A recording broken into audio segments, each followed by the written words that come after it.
a empezar el tema y yo les comparto a ellos el tema y las indicaciones que les acabo de compartir a ustedes se las comparto a ellos por escrito en el WhatsApp. ¿Listo? Bueno, la razón por la que empiezo el curso con el texto de Carlos Vasco es un poco en el esfuerzo de unir todas las discusiones que se dan inicialmente en epistemología alrededor de qué se entiende por conocimiento científico. Recuerden que usualmente en los cursos de epistemología está esa discusión de qué es científico y qué no es científico y de cómo se generan toda una serie de tradiciones en investigación que hace que se considere más válido el conocimiento que proviene de un lugar en específico, que es el lugar de las ciencias exactas, o que es ese lugar del conocimiento que es comprobable, verificable, y que difícilmente, que por su nivel de repetitividad difícilmente se cuestiona si es científico o no. Digamos que es esa herencia que traemos de las ciencias de Occidente alrededor de que el conocimiento para ser científico tiene que cumplir una serie de requisitos. Uno es que sea predecible, uno es, en segundo lugar, es que dé cuenta del control del fenómeno y por lo tanto como de la verificación y contrastación, y el otro, que es el postulado de falibilidad, que habla de que si una persona en un contexto distinto, haciendo la misma investigación, llegó a las mismas conclusiones, ese conocimiento científico en tanto es aplicable y es falible en diferentes contextos. Un ejemplo de ello es la teoría de la gravedad.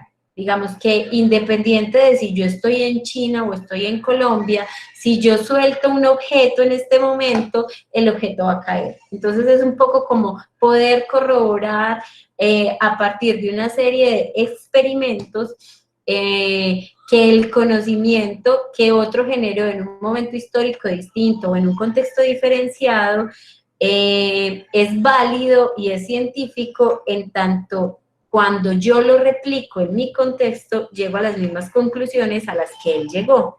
Digamos que ese es el postulado de la ciencia tradicional y heredada de Occidente, que un poco se utilizó, sí, fue la excusa para validar esa idea de que las ciencias sociales no eran tan científicas, porque dependiendo de el contexto, los resultados o las conclusiones a las que se podrían llegar eran resultados o conclusiones que podían variar dependiendo de quién lo investigara, en el momento histórico en el que lo hiciera y de los sujetos con los cuales investigara. Sin embargo, pues lo que hace Vasco y que es una ruptura propia de las ciencias sociales a partir de los años 60, es replantear, bueno, digamos, no lo hace Vasco, lo hacen toda una serie de científicos sociales, digamos, encabezados, podría decirse, por ejemplo, por Kuhn, que sistematizando el conocimiento que se había generado y que desde las ciencias sociales y que en un principio llamado ciencias del espíritu o postulados desde la filosofía que se consideraba como más elucubraciones y no como demostraciones científicas fuertes como tal, termina facilitando entonces que las ciencias sociales tomen fuerza como una ciencia en sentido estricto. O sea, cuando yo digo que es ciencia como tal, estoy diciendo que el conocimiento que genera es un conocimiento que es válido, que es un conocimiento útil y que es un conocimiento pertinente, ¿sí? Y un poco permite repensar esos cánones de qué es lo que se considera científico. Entonces ya lo científico no es lo comprobable, lo que ha tenido unos métodos que se pueden verificar y lo que llega a unas conclusiones replicables, sino que la ciencia se empieza a considerar ciencia en tanto genere un conocimiento pertinente, genere un conocimiento válido, y entonces dentro de ese postulado de validez va a estar el asunto de que se siga un método rigurosamente, dentro de ese postulado de validez va a estar el asunto de que las decisiones que se tomen alrededor del método sean unas decisiones justificadas, pero ese válido no significa que sea el mismo conocimiento en todos los contextos. Y ahí viene el último postulado de ese conocimiento científico, que es el postulado de utilidad. Las ciencias sociales son ciencias en tanto construyen conocimiento que sea un conocimiento útil a los contextos en los que nos encontremos. Por eso, la invitación que hoy les hacemos, ¿cierto? Por eso el decir que a investigar aprendemos investigando, y que a pesar de la situación de confinamiento en la que nos encontramos, las ciencias sociales pueden, deben y necesitan hacer investigación de este momento histórico, porque es la posibilidad de producir un conocimiento que sea útil para pensarnos las crisis en las que estamos. Y digo crisis porque finalmente este asunto del confinamiento no fue una decisión de nosotros, pero sí, para quienes estuvieron en la conferencia de hoy, sí es resultado de lo que nosotros hemos hecho, o sea, es resultado de lo que hemos construido como sociedad.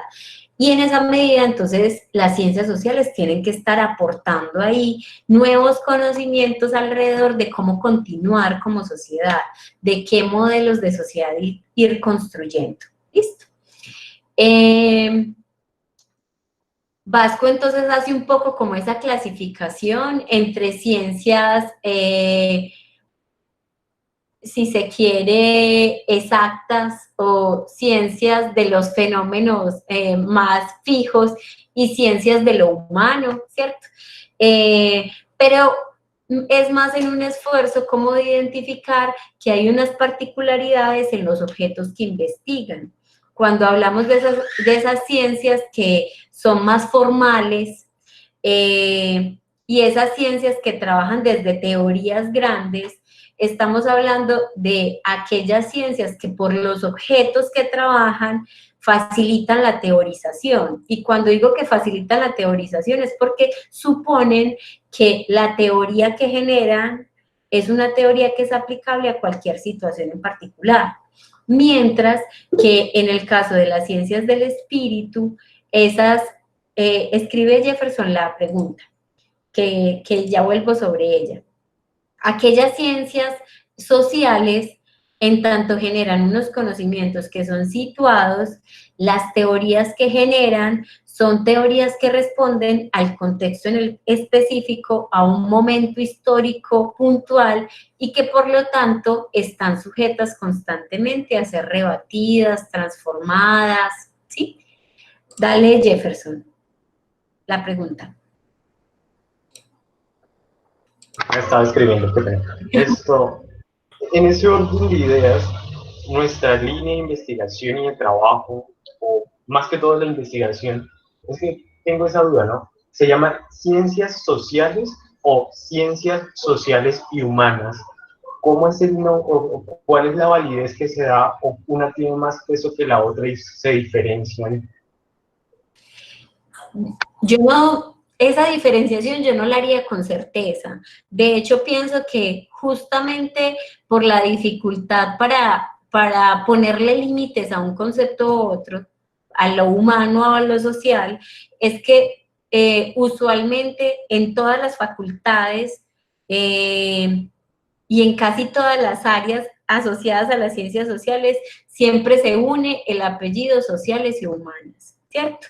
Pensando en que inicialmente lo humano me refiere sobre todo a los asuntos individuales, a la persona como tal, mientras que ciencias sociales me refiere a lo humano con relación a otros, con relación al contexto, con relación a determinados fenómenos, con relación a determinadas situaciones. Entonces, esa relación de yo persona con otro es la que hace es la que hace que yo tenga que hablar de lo social. Si yo hablo de yo persona, digamos, para quienes ven psicología de la educación, entonces, psicología de la educación me habla de cuáles son los procesos míos como persona para tener unas iniciativas o para desarrollar unos aprendizajes en particular. Pero en tanto conocimiento social, entonces me van a decir, para yo desarrollar determinados aprendizajes, tengo que estar con relación a, ¿cierto? Y entonces uno podría decir, siempre ese asunto de lo humano va a trascender a la vida social. Creo que ninguno de los dos es más importante, sino que nos va a hablar justamente de la dificultad que tienen las ciencias sociales para separar cosas. ¿Por qué? Porque en la vida cotidiana, en nuestra vida real, todo está mezclado. Somos individuo, pero a la vez somos sociedad. Y somos individuo en tanto pertenecemos a una sociedad, no nos podemos separar de ello. O sea, el hecho de que yo me nombre como me nombre es en la medida en que yo pertenezco a otras cosas. ¿Listo? Entonces, esa tensión entre lo individual y lo social siempre es una tensión que va a estar, pero que no hace que una sea más relevante que la otra. ¿Listo? ¿Resolví la pregunta? Listo, Jefferson. Bueno, no sé si quieran concentrarse en esa clasificación inicial que hace Vasco de las diferentes ciencias, porque creo que para mí era un poco como el puente que había entre los contenidos que ven en epistemología y la necesidad que vamos a tener en metodología de la investigación de ubicar de qué hablamos cuando hablamos de conocimiento científico y de investigación en las ciencias sociales, ¿cierto? Entonces, es un poco esa tensión y reconocer el hecho de que las ciencias sociales abren el camino a otras formas de conocer y que esas otras formas de conocer no necesariamente son el control de variables, la predicción de fenómenos, sino que ahí hay unos asuntos adicionales. Y esos asuntos adicionales van a estar entonces en la segunda parte del documento de Vasco, que es cuando nos habla de esos estilos de hacer ciencia, en un estilo más histórico-hermenéutico, un estilo más empírico-analítico y un estilo más sociocrítico. Avanzaron en la lectura hasta ahí. Quiero que me vayan informando cómo van. Como para no complicarles mucho como el lenguaje y poder ir aclarando en el camino como asuntos que de pronto de la lectura no les hayan quedado claros.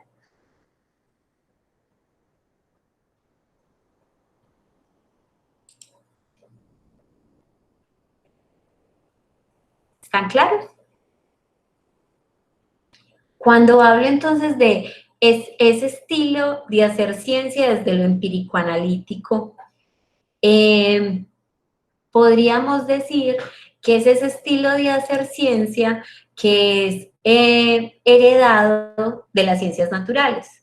Esas ciencias que buscan el control, la predicción de los fenómenos y que por mucho tiempo marcaron la forma de hacer de las ciencias sociales. Por eso, y particularmente en educación esto va a ser muy fuerte, igual que en psicología, hay toda una tradición de hacer ciencia desde las ciencias sociales que procuran el control, procuran la predicción del fenómeno y que es un poco, si se quiere, el esfuerzo que estamos tratando de hacer desde la iniciativa COVID. Para quienes han visto los informes COVID, esos informes un poco están tratando de anticiparse a cosas que posiblemente sucedan, ¿cierto? A partir de la lectura estadística de cómo se está difundiendo el virus en el Huila. Uno podría decir, esa iniciativa en un principio puede responder a un estilo de hacer ciencia que es más propio de lo empírico-analítico. ¿Por qué? Porque parte, primero, de hechos que son claramente verificables. Cuando digo claramente verificables es que hay toda una serie de pruebas que son pruebas médicas que dicen qué persona está contagiada y qué persona no. Y adicionalmente hay toda una serie de indicadores cuando hablo de indicadores es que son verificables de cuáles son las características de esas personas que están siendo contagiadas. Ejemplos de indicadores: la edad, el sexo, el municipio en el que vive, ¿cierto? Eso claramente se puede verificar y contrastar, que es un estilo propio entonces de lo empírico-analítico. Lo empírico-analítico se va a encargar de observar fenómenos que sean claramente observables y además de eso manipulables. Cuando yo hablo de manipulables, entonces digamos que en este asunto del virus, pues también hay un interés por controlar el virus, ¿cierto? Ese interés por controlar el virus va a estar mediado entonces, por ejemplo, por el asunto del confinamiento. Y por eso los informes todo el tiempo hacen el llamado a cómo se está cualificando el confinamiento, ¿cierto? O qué va a pasar con las condiciones de confinamiento si se hace un aislamiento inteligente, ¿sí? Porque básicamente tienen un interés por el control del fenómeno sobre el cual se investiga. Eso es propio de lo empírico-analítico, ¿sí? Vasco nos va a hablar de un segundo estilo de trabajo, que es un estilo de trabajo histórico-hermenéutico. ¿Qué entienden ustedes por lo histórico-hermenéutico? A mí es muy difícil hacer clases sola, así que les toca conversar.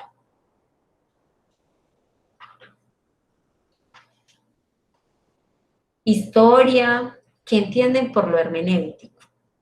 Que a lo mejor es la palabra más extraña. Si la buscan en Wikipedia, ¿qué encuentran? A ver. La teoría ¿de qué? De interpretar textos, y especialmente pues se basa en lo sagrado, en la historia, mejor dicho. Entonces eso entraría como a la lectura de la historia de lo- del pasado a partir de los textos e interpretarlos para dar como una función, como una acción, digamos, no sé. El fracaso del socialismo se puede leer desde las teorías. Un ejemplo, ¿no? No estoy de acuerdo con que diga fracaso. Podrían haber, digamos, múltiples interpretaciones alrededor de qué pasó con el socialismo, más allá de decir del fracaso, qué pasó con el socialismo, ¿sí? La clave de lo hermenéutico está justamente en el término interpretación. Entonces, en sus inicios, el término hermenéutica alude a eso que acabo de nombrar Jefferson como la interpretación de textos, o lo que menciona José Mejía, que dice que es interpretar, ¿cierto?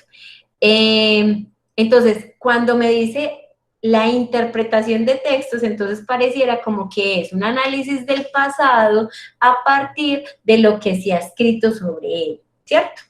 El asunto es que paulatinamente, a partir de los años 60, se empieza a hacer como toda una serie de cuestionamientos alrededor de que no es solamente interpretar textos del pasado, sino que la hermenéutica va a aludir a ese proceso de interpretación de múltiples textos. Cuando digo múltiples textos, entonces se abre ese campo de acción a que no es solamente el texto escrito, sino que es el texto verbal, que es el video, que es la imagen, porque todos ellos nos van dando una serie de indicios alrededor de posibles interpretaciones como si eso fuera un texto. Vamos a hacer un ejercicio y vamos a ver que siempre hacemos interpretación de texto, ¿sí? Denme un segundo, yo abro lo que les quiero presentar.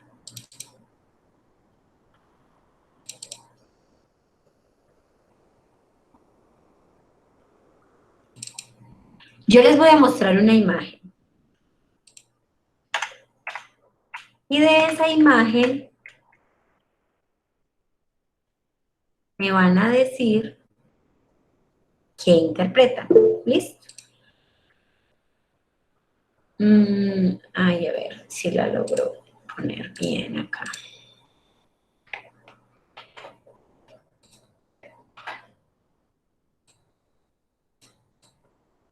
Ay, se va a ver, bueno. Ay. Si yo digo, yo investigo, ¿qué lógica de investigación ven en este texto? Digamos, entendiendo esta imagen como un texto.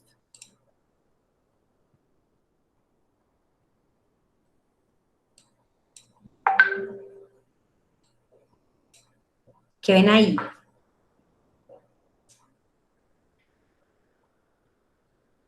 Pues yo al fondo veo como una persona en esa montaña morada, no sé si ustedes lo ven, y pues se me hace que esa persona está como aburrida o meditando o tal vez apreciando el paisaje, no sé.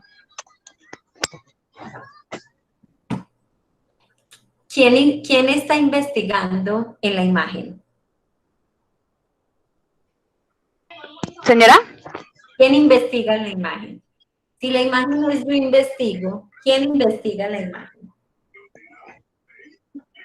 no sé. ¿Ninguno? ¿Creen que ahí nadie investiga? En la imagen o quien interpreta la imagen, porque en este caso sería Fernanda, está investigando lo que quiere o lo que muestra la imagen. En el caso Y yo podría dar un- miren, una bien teoría de lo que interesante la quiere. forma como dan la respuesta, porque entonces, claro, cuando Fernanda dice, yo lo que veo es una persona aburrida, entonces básicamente significa que ella lo que interpreta del texto, de la imagen entendida como texto, es que esa imagen no da cuenta de un proceso de investigación o no da cuenta de una intencionalidad de investigación y que por lo tanto ella es quien está investigando, es decir, ella desde afuera es quien investiga la imagen, ¿sí? Sería más o menos ese asunto, ¿cierto? Eso es lo que nos permite hacer la diferenciación, ¿por qué? Acá. Eso es lo que nos permite hacer la diferenciación entre esos tres estilos de trabajo, entre esas tres formas de investigación. Cuando yo digo, yo investigo tu vida, que es un poco el comentario que acaba de hacer Fernanda alrededor de si vio a ese personaje ubicado, en la imagen, como un personaje aburrido, meditabundo, bueno, podríamos utilizar diferentes adjetivos, significa que ella hizo una interpretación de la imagen desde la lógica, yo investigo tu vida, ¿cierto? Es decir, yo desde afuera indago qué está pasando, ¿listo? Sin embargo, es posible decir que hay otras lógicas de investigación en las que yo investigo tu vida consultándote, es decir, preguntando, generando una serie de textos en el que yo recupere la voz de la gente, ¿cierto? Ese sería el estilo de trabajo propio de lo histórico hermenéutico. Cuando yo consulto, rescato la memoria de las personas, interpreto el hacer de las personas y proyectando el conocimiento que esa persona genera. Es decir, soy yo el que voy y en lugar de decir, esa persona está aburrida, digamos que tendría que preguntar a quien construye la imagen que quiso proyectar alrededor de esa imagen, ¿cierto?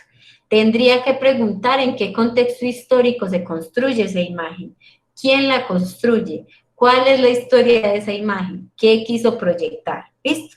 Eso es lo propio entonces de lo histórico hermenéutico, y es que lo histórico hermenéutico no solo va a recurrir a los textos históricos escritos, sino que va a recurrir a las propias palabras de las personas, sean habladas, escritas, en video, sea la imagen como forma de manifestar una postura en específico, ¿sí?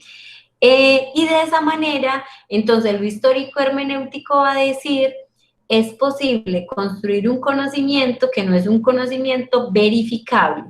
Un poco la interpretación que acaba de hacer Fernanda de la imagen da cuenta de una posible interpretación, de muchas, ¿cierto? Otro podría decir, esa persona que está ahí, no sé, está meditando. Y meditando no significa que esté aburrida. Otra persona que haya visto la imagen pudo haber dicho que sí ve ahí una iniciativa de investigación, y es que la persona que está sentada está investigando alrededor de esas montañas que ve al fondo, ¿sí? Y está observando detenidamente las montañas que ve al fondo. ¿Cuál es el detalle importante? Y es que en lo histórico hermenéutico, en tanto la clave es la interpretación, dejamos la posibilidad a múltiples interpretaciones. Entonces, lo histórico hermenéutico va a ser una forma de construcción de conocimiento científico en la que el control y la predicción de los resultados no va a ser la centralidad. Justamente porque va a reconocer que son posibles múltiples interpretaciones alrededor del mismo fenómeno, y que para tener una interpretación plausible del fenómeno es necesario preguntarle directamente a los actores involucrados para yo poder acceder a su perspectiva sobre ese fenómeno que yo estoy investigando. Por eso les decía que para poder acceder a una interpretación mucho más válida sobre esa imagen, yo tendría que preguntarme quién la creó, en qué contexto histórico, qué quiso proyectar. Es decir, yo tengo que preguntarle al autor de la imagen para poder acceder al conocimiento que hay alrededor de ella. ¿Listo? Hay una tercera y última postura, que es, les voy a volver a compartir la pantalla, es estilo sociocrítico, ¿cierto? Y ese estilo sociocrítico, digamos que me adelanto de una vez con como la postura que plantea acá el comentario que dice: tú, conmigo y mis herramientas metodológicas investigamos tu vida desde tus intereses y tus expectativas. Se los estoy proyectando porque quiero que vean en las tres frases las diferencias. Miren que la primera frase es: yo investigo tu vida, no más. O sea, yo soy el que sé y yo soy el que llego a las conclusiones. Por eso digo que eso es muy propio de lo empírico-analítico, porque implica que hay un conocimiento experto, que no todo el mundo tiene esa experticia, y que por lo tanto es un conocimiento que implica que no todo el mundo accede en las mismas condiciones a él, ¿sí? ¿Qué particularidad hay en el segundo? Cuando me dicen: yo investigo tu vida consultándote, rescatando tu memoria, interpretándote, hasta ahí, hasta interpretándote. ¿Cuál es la particularidad? La primera es que va a reconocer que hay alguien que tiene un conocimiento válido y por eso yo te consulto, ¿cierto? Que hay alguien que tiene cosas para decir y por eso yo rescato su memoria, ¿cierto? Pero además de eso, que yo también tengo cosas para decir como investigador y por eso yo te interpreto, ¿listo? ¿Y cuál es la particularidad que hay al final de la frase? Dice: proyectando el conocimiento que generé. Por ahí escuché que se habilitó un micrófono. ¿Quién iba a decir algo? No, yo iba como a apuntar que en el primero, pues yo soy el sujeto que te investiga, pero no te llega, o sea, ¿cómo decirlo? Eh, Se me fue. En el segundo sí ya te uso, por así decirlo, no usarlo en el mal sentido, sino usarlo porque te uso como objeto de investigación y eres mi centro y eres la persona importante a la que yo voy a consultar de primera mano para poder tener resultados óptimos. Y que con eso pues yo puedo proyectar lo que yo entiendo de lo que te consulté, de lo que te rescaté y de la memoria que estoy recobrando de ti. Sí, ahí hay algo muy importante y es que en este segundo estilo de trabajo, básicamente yo parto de la validez de las posturas que tengan las personas con las que investigo. Y un poco también para que alertemos el lenguaje. En el primer estilo de hacer ciencia es muy propia esa diferenciación entre sujeto y objeto de investigación. Y cuando decimos sujeto de investigación es yo investigador como persona que investigo, ¿cierto? Y el objeto es cuál es su tema, cuál es su interés, ¿cierto? Y si mi tema es los niños con síndrome Down, entonces es como si ellos fueran un objeto, porque están allá, distantes, yo no los consulto, porque yo investigo su vida, ¿sí? Mientras que en el segundo no vamos a hablar de esa diferenciación sujeto-objeto, sino que vamos a hablar de una relación de sujeto a sujeto, es decir, de personas que tienen la misma disposición para la generación de conocimiento y que cada uno de ellos aporta conocimiento que es válido y que tiene herramientas distintas. O sea, ¿qué es lo que hace distinto a un investigador de las ciencias sociales de una persona común y corriente?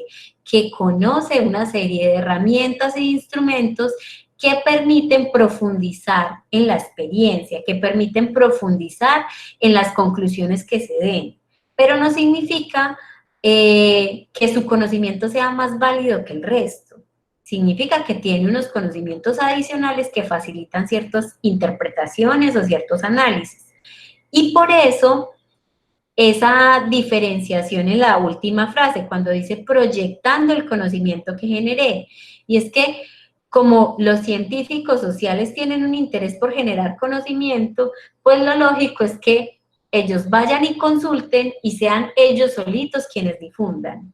Digamos que a lo mejor esa va a ser la particularidad, pero también ese va a ser un poco la limitación de ese estilo histórico hermenéutico de hacer ciencia.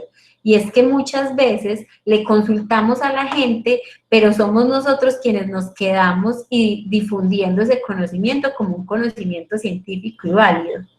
Y que pocas veces ese conocimiento retroalimenta el quehacer de las personas a las que consultamos.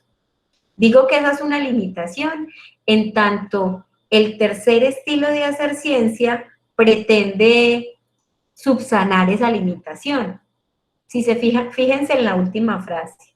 Dice, tú, conmigo y mis herramientas metodológicas, investigamos tu vida. Pero las investigamos ¿desde dónde? Desde tus intereses y tus expectativas. Entonces, esta última estilo de trabajo o estilo de hacer ciencia, que es el que se denomina como crítico, sociocrítico, ¿por qué les doy varios nombres? Porque dependiendo del documento que yo lea va a adquirir un nombre en específico, ¿sí? Pero es un estilo de trabajo en el que se procura que aquello que se investigue responda a los intereses de las comunidades con las que trabajamos, responda a las apuestas y necesidades de las comunidades con las que hacemos investigación. Eso es propio de una ciencia crítica, ¿sí? Una ciencia que procura la transformación de los contextos. Yo podría decir en el segundo que una de las limitaciones es que yo puedo quedarme investigando y rescatando la experiencia de la gente, pero en cuanto a problemáticas que la gente no considere relevantes. Un ejemplo, yo puedo decir que a mí me interesa investigar mucho el asunto de la ciudadanía en los jóvenes, pero los jóvenes no se preguntan por qué es importante ser ciudadano. Entonces eso es muy propio de lo histórico hermenéutico, que investiga cosas por las cuales no necesariamente la gente en su vida cotidiana se está preguntando. Mientras que el estilo crítico va a investigar cosas que la gente siente como problemáticas. ¿Por qué hago este salto? Porque en las iniciativas de investigación a las que nosotros les estamos haciéndole la invitación, creo que la escuela en pandemia está más cercana a esa postura sociocrítica. ¿Por qué? Porque intentamos generar una serie de información de algo que a hoy la gente está viviendo como problemático, y es cómo hacemos para educarnos a pesar de estar encerrados. Y que la gente lo está viviendo como problemático y que por lo tanto nosotros como investigadores no solamente tenemos el reto de registrar el momento y de dar cuenta de las dificultades, sino que tenemos además la responsabilidad de dar respuesta a los intereses, expectativas y necesidades problemáticas que está viviendo a hoy la comunidad. ¿Listo? ¿Les quedó más o menos clara esa diferenciación entre los estilos de trabajo en ciencias sociales?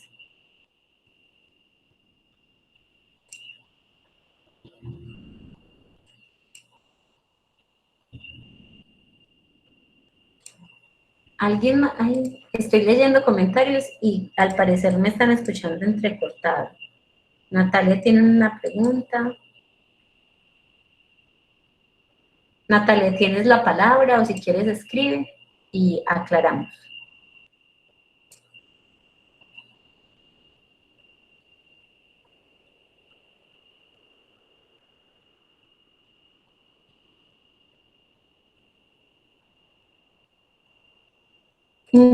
Esperen, que creo que ahí mezclaste varias cosas. Lo primero es, desde las posturas tradicionales en torno al conocimiento científico, solía hacerse la diferenciación entre las ciencias blandas y las ciencias duras, si se quiere, ¿sí? Y esa es la diferenciación con la que empieza Carlos Vasco, ¿cierto? Al decir que hay unas ciencias de hechos o unas ciencias pareciera ser como más sólidas que otras, y que hay unas ciencias que se consideran ciencias del espíritu, ciencias sociales y humanas, que en un principio, o digamos unos 3, 4 siglos atrás, se consideraban ciencias que producían un conocimiento menos científico. Esa idea de un conocimiento menos científico era la que estaba detrás de un conocimiento más válido que otro, ¿cierto? Que fue como la primera parte que les presenté, pero que a partir de la década de los 60 empieza a cuestionarse y a tomar mucha fuerza el asunto de que el conocimiento que producen las ciencias sociales y humanas es un conocimiento que debe considerarse también como conocimiento científico, en tanto cumple 3 características: que sea un conocimiento válido, que sea un conocimiento útil y que sea un conocimiento, ay, se me va, pertinente, válido y útil, ¿cierto? Y un poco se reconceptualiza esa idea de conocimiento científico, al plantear que si cumple estas 3 características debería considerarse como conocimiento científico, siendo la característica de válido la característica más relevante o la que está más cercana a esa idea tradicional de ciencia que se tenía desde las ciencias exactas. ¿Listo? Ahora el asunto de cuándo un actor es válido o no. Hay una cosa, y es que esos 3 estilos de trabajo en las ciencias sociales hacen no el asunto de que sea más válido o no, sino que hay unos niveles de consulta, hay unos niveles de centralidad que va a tener cada actor en un proceso investigativo, dependiendo del estilo de trabajo que yo adopte. Entonces, si yo digo, yo investigo tu vida, pues básicamente no es que esté diciendo que el actor no sea válido, sino que estoy diciendo que ese actor es válido en tanto me permite que yo lo consulte, ¿sí? Mientras que en el segundo, la segunda postura que me dice, yo investigo tu vida consultándote, rescatando tu memoria, interpretándote, entonces básicamente estoy diciendo que ese actor es válido en tanto ese actor interactúe conmigo, porque es la interacción la que me da información relevante para lograr interpretar por qué vive, cómo aborda determinada situación o determinado problema. ¿Listo? Y en la tercera postura me va a decir, yo investigo, a ver, lo voy a leer, tú conmigo y mis herramientas investigamos tu vida. Entonces, básicamente estoy diciendo que ese actor es válido no solamente para darme información, sino que ese actor es válido para construir conmigo conocimiento, ¿cierto? Que es un actor que es tan capaz como yo de emplear toda una serie de herramientas que yo conozco, pero que se las enseño a manejar para transformar el contexto que rodea a esa persona. Y que ese actor es válido en tanto genera conocimiento, pero además de eso, transforma su contexto a partir del conocimiento que genere. Entonces, en el conocimiento sociocrítico hay un interés por la transformación de la realidad, mientras que en los anteriores va a haber un interés por el conocimiento en general, no, como si no necesariamente ese conocimiento fuera a transformar la realidad. No sé si me hice entender, Natalia, y si quieres, mientras vas escribiendo, voy leyendo las preguntas de José Daniel. Dice, todas las investigaciones generan un conocimiento válido. Sí, o digamos que podríamos, denme un momentico que mi niño está llorando y no sé, ya me preocupé.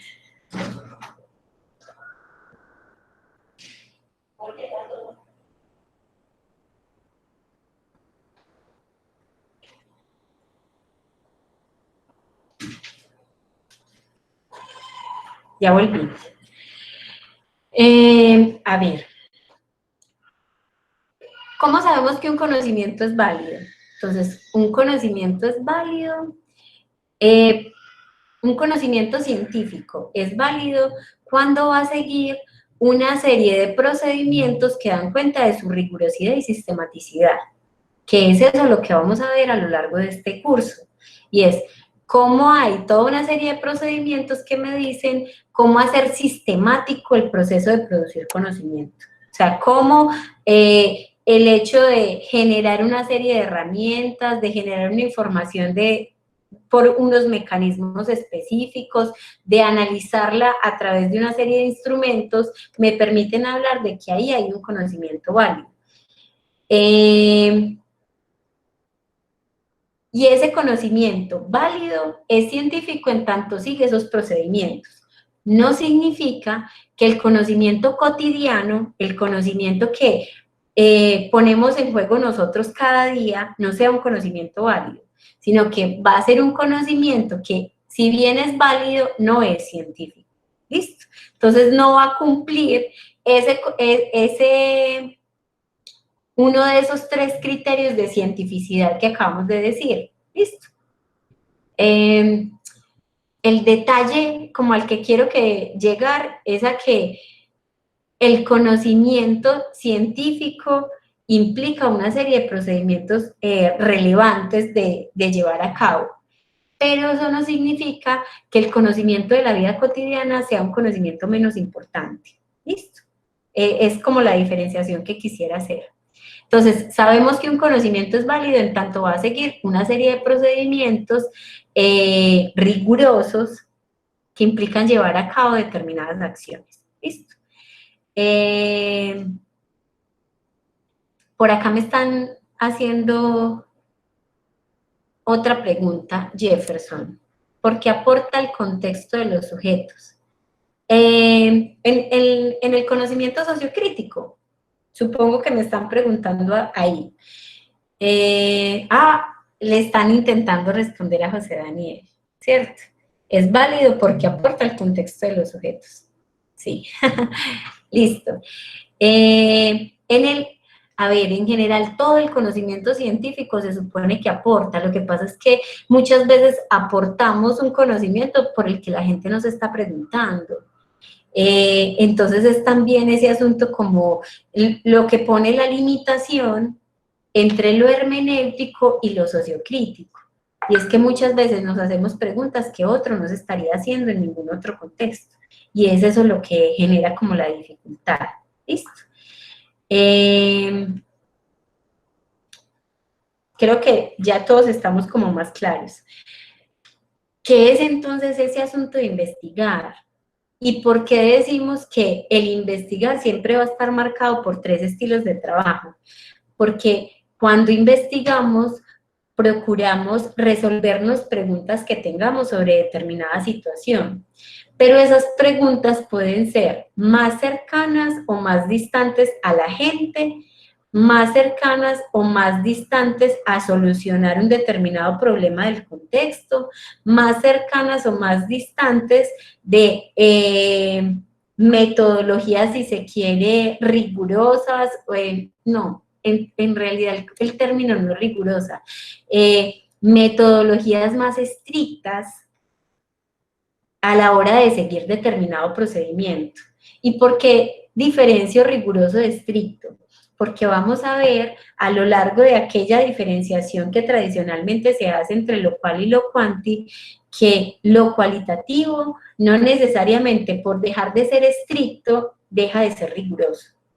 Creo que eso es una discusión que luego la vamos a ver más o menos cuando estemos trabajando en la segunda o tercera conferencia, pero que nos va dando como una serie de pistas alrededor de cómo se ha construido esa idea de conocimiento científico en las ciencias sociales. No sé si tengan como más inquietudes. Yo supongo como que termina siendo muy provocador y que pareciera como que hay muchas cosas que no se profundizan. Pero en la medida en que vayamos trabajando semana a semana los temas, van a ver como que las cosas van encajando un poquito más. Sobre todo porque, miren, yo hoy les estoy hablando de 3 estilos de trabajo, ¿cierto? 3 formas de hacer ciencia en ciencias sociales. Pero luego también vamos a ver que hay algo que se llaman métodos o enfoques de investigación, y que esos métodos son solamente 2, lo cual y lo cuanti. Entonces, que uno dijera, ¿cómo hay esas 3 cosas? ¿Por qué se diferencian? Sabiendo que solamente hay 2 formas de investigar. Y en realidad es que vamos a ver que esos 3 estilos de trabajo van a hacer un uso distinto de los métodos cualitativos y los cuantitativos, dependiendo de su interés. Entonces, va a ser una cosa que la vamos a ir profundizando en el camino. Por ahora, que es muy importante que la elección que ustedes hagan de los temas e iniciativas de investigación las hagan a partir de sus intereses investigativos, de las preguntas y de las apuestas profesionales que ustedes tengan, porque esos 3 estilos de trabajo no significan que uno sea mejor que el otro, sino que nosotros como investigadores, como personas, nos ponemos en juego en un proceso de investigación, y ese ponernos en juego significa que vamos poniendo unos límites distintos en cada situación. El estilo empírico-analítico va a poner muchos más límites que los que pone un estilo sociocrítico.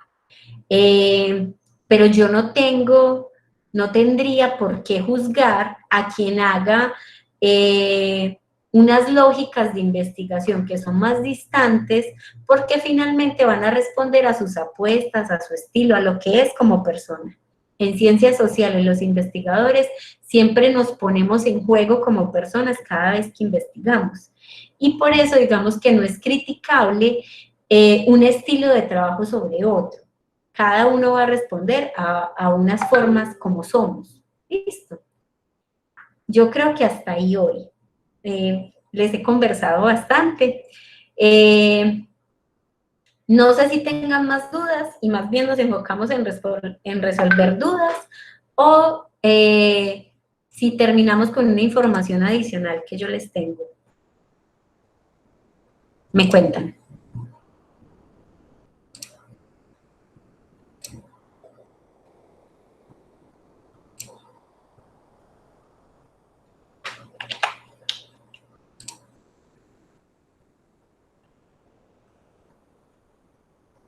Termino con la información adicional.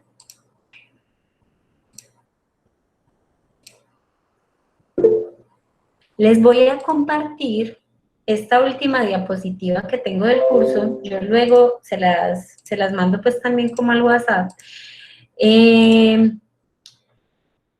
Bueno, me dicen si no se entiende. Básicamente es un poco diagramar el proceso que vamos a llevar a cabo durante el semestre. Les intenté poner más o menos como las semanas, para que intenten identificar los esfuerzos que vamos a tener que hacer durante lo que nos resta del semestre. Vamos a tener las primeras 3 semanas para construir un problema de investigación. Luego sobre eso vamos a volver la próxima semana. Y es que construir problemas de investigación implica hacerse preguntas sobre la realidad. Si bien yo les hice una invitación a escuela en pandemia, a COVID, digamos al tema que sea, necesariamente ustedes tienen que hacerse preguntas sobre ese tema para poder definir qué quieren investigar. ¿Listo? A eso es a lo que denomino construir un problema de investigación. Y si se fijan, es el que tiene la flecha más larga. ¿Por qué? Porque por la forma como yo concibo la investigación, los problemas de investigación no se construyen de una vez, sino que uno los va afinando. Entonces, muy seguramente, de aquí a 3 semanas van a tener una primera construcción del problema, pero es posible que ese problema se transforme hasta el final del semestre. Entonces vamos a tener la oportunidad de que esas preguntas de investigación que construyamos sean unas preguntas que se vayan afinando a lo largo de estas semanas. ¿Listo? Pero eso no significa que no las vamos a poner en juego. Más o menos en 3 semanas yo les voy a pedir que me entreguen unas primeras preguntas. A partir de una información que vamos a tener preliminar, que es la información que yo denomino como análisis de contexto, que va a ir hasta la 4ª semana de trabajo. Entonces, dependiendo de la conformación de los grupos que ustedes realicen, yo les voy a dar acceso a una serie de información que es información contextual, que les va a permitir a ustedes hacerse preguntas, ¿listo? Como leer la realidad y preguntarme sobre esa realidad. Luego, entre las semanas 1 y 5, vamos a construir las categorías de análisis y eso implica un posicionamiento teórico respecto a esas categorías. A lo mejor suena mucha información muy extraña, pero van a ver como que en el camino nos vamos como aclarando. Cuando hablamos de categorías de análisis, hablamos de los términos centrales sobre los cuales queremos indagar. Y si se fijan, es una pregunta que no va separada en el proceso. Yo todo el tiempo me estoy preguntando por los conceptos. ¿Por qué menciono la escuela y por qué no menciono la educación? ¿Cierto? Cada uno de los conceptos implica un posicionamiento distinto alrededor de la realidad que yo quiero indagar. ¿Listo? Y más o menos entre la semana 3 y la semana 8 vamos a generar una información adicional. Digamos que también ahí va a estar el reto en general de todos los cursos y por eso los planteamientos que les han hecho los profesores alrededor de que vamos a generar información, sea con sus familias, para quienes tienen práctica pedagógica, con los profesores con los que puedan interactuar y con unos contactos adicionales que nosotros podamos hacerles que a pesar del confinamiento nos puedan generar una información adicional. Y desde la semana 3 a la semana 8, si se fijan, es casi todo el semestre, vamos a estar organizando y analizando la información. Desde lo que tradicionalmente nos enseñan como método científico, pareciera como que cada uno de estos procesos siempre fuera secuencial, como que yo primero esto y luego aquello. En la práctica, la investigación siempre es un proceso complejo, es un proceso en el que yo me devuelvo, es un proceso en el que una fase no está cerrada, pero ya estoy trabajando en la otra. Por eso el diagrama lo que procura mostrar es que vamos a hacer muchas cosas en simultáneo.